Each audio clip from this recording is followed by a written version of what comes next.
નમસ્કાર મિત્રો, આજના સમાચારમાં તમારું સ્વાગત છે। દેશ, દુનિયા અને ગુજરાતના તાજા, મોટા અને મહત્વના સમાચાર જાણીએ તે પહેલા ચેનલમાં નવા હોય તો ચેનલને સબસ્ક્રાઇબ અને લાઇક કરી દેજો। આગળના મહત્વના સમાચારની વાત કરીએ તો કોરોનાની વૈશ્વિક મહામારીના પ્રથમ લહેરમાં ડોક્ટરોને પણ ખબર ન હતી કે કોરોનાની બીમારીમાં કેવા પ્રકારની સારવાર અને કઈ દવાઓની જરૂર પડશે, જેથી તમામ ડોક્ટરોએ ન્યુમોનિયાની ટ્રીટમેન્ટ કરવામાં આવી હતી।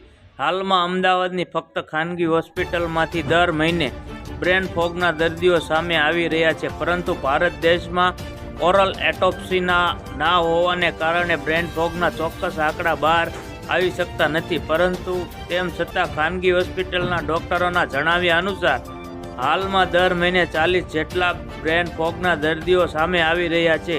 ત્યારે જો આવા કોઈ લક્ષણો દેખાય તો પણ ડોક્ટરની સલાહ લેવી જરૂરી છે।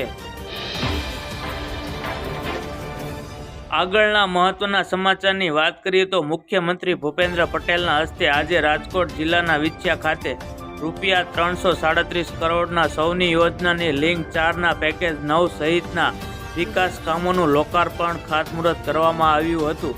વિછિયાના માર્કેટિંગ યાર્ડ પાસે યોજાયેલા આ કાર્યક્રમમાં જંગી મેદનાને સંબોધિત કરતા મુખ્યમંત્રી ભૂપેન્દ્ર પટેલે જણાવ્યું હતું કે છેવાડાના લોકોને ધ્યાનમાં રાખીને તેમના માટે યોજના બનાવીને મુખ્ય પ્રવાહમાં જોડવા માટે વડાપ્રધાન નરેન્દ્રભાઈ મોદી હર હંમેશ પ્રયત્નશીલ છે।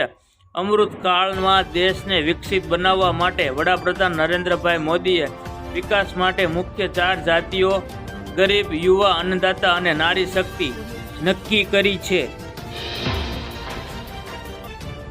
આગળના મહત્વના સમાચારની વાત કરીએ તો રાજ્યના વાતાવરણને લઈને હવામાન વિભાગની ફરી એકવાર આગાહી સામે આવી છે। આગામી 5 દિવસ વાતાવરણમાં સૂકું રહેશે, જ્યારે વરસાદની કોઈ સંભાવના નહીં હોવાની આગાહી કરાઈ છે, તો આગામી 2 દિવસ સામાન્ય તાપમાન વધવાની પણ આગાહી કરાઈ છે।